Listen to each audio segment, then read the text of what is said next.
Hello, everyone. My name is Ethan Swain, and this is my digital essay of my practicum assignment for this term in Intro to Education.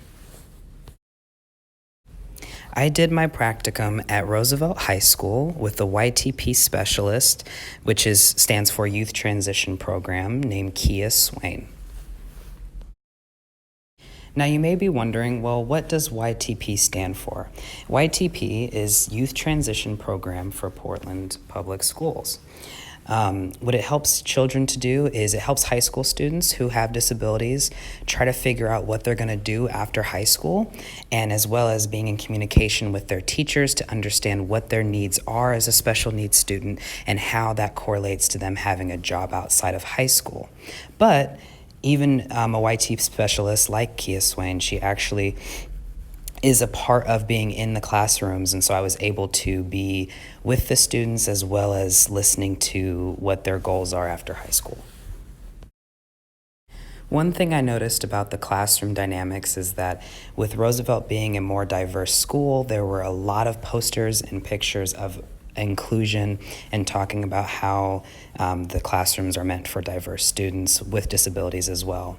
I also saw that in the special needs classrooms specifically, there were many pictures around the room that were meant to help regulate emotion and to better teach their students how to communicate their feelings effectively and what those feelings might look like.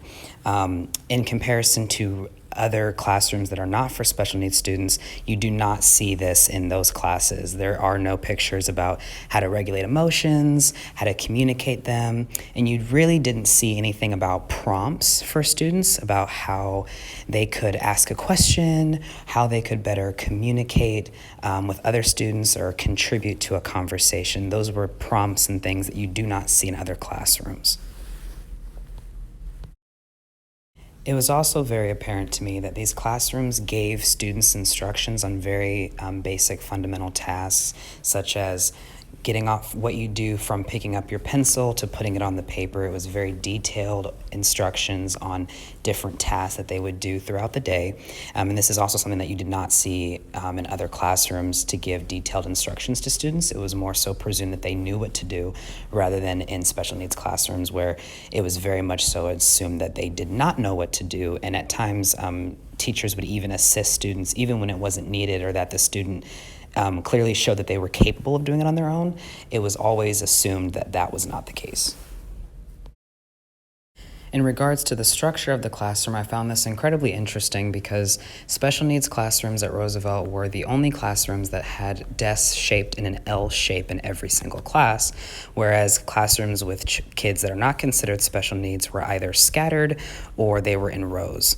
I was told by the teachers that I was assisting with that this was the reason for this was to keep the kids focused on the teacher, as well as the teacher having greater, easier access to students to reach them in a quick and timely fashion. This baby, on the other hand, definitely represents my overall feelings towards the middle of the practicum because I was able to really see with observation and analysis the difference between what I actually witnessed on my own and being a volunteer versus what I was told as far as what the school's missions with equality and specifically their goals with special education were versus what I was seeing. And there was a great discrepancy there, which was very frustrating in this process. Thing that was expressed to me by teachers that I was able to interview and communicate with that were with special needs children in the high school was that they felt a great deal of being ignored during staff meetings and being ignored when it comes to talking about inclusion and figuring out ways that Roosevelt can better their environment and better support the teachers in order to support their students. And that was a great stressing point for teachers where they expressed to me that they felt overworked, overstressed, and very little contribution was made to actually giving them any kind of relief with the students. Saddened me greatly, and what was really hard to see is that you can see the impact that because the teachers feel ignored and underappreciated and are not receiving the level of assistance that they require, the students take a hit to that as well in terms of how involved the teacher actually is with teaching them. I was very disappointed to see how a lot of these classrooms, the teachers were on their phones, not very attentive to the students at all. The students would be hanging out with each other, jumping on desks, and it seemed like a madhouse to me. And I gained a further understanding that the students behaved and would act out at times in high regard to the fact that their teachers were completely unattentive to them during their class time because the teachers didn't see the point in being attentive. And that was really eye-opening for me. Overall, though, this was not a terrible experience, and Roosevelt is not a terrible school. I'm definitely not trying to give that impression.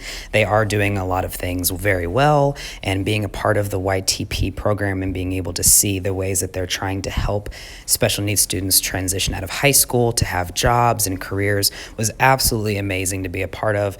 And this experience definitely grew me as a person, considering I also wanted to potentially be involved in education, special education outside of college, but this definitely provided me with a great level of insight and one-on-one being able to interview teachers to really show me what that can look like, both in the upsides and benefits, but also the downsides of what that can possibly look like as well if you're not careful. So overall, I had a great time. It was a wonderful experience, and I hope you guys enjoyed my video.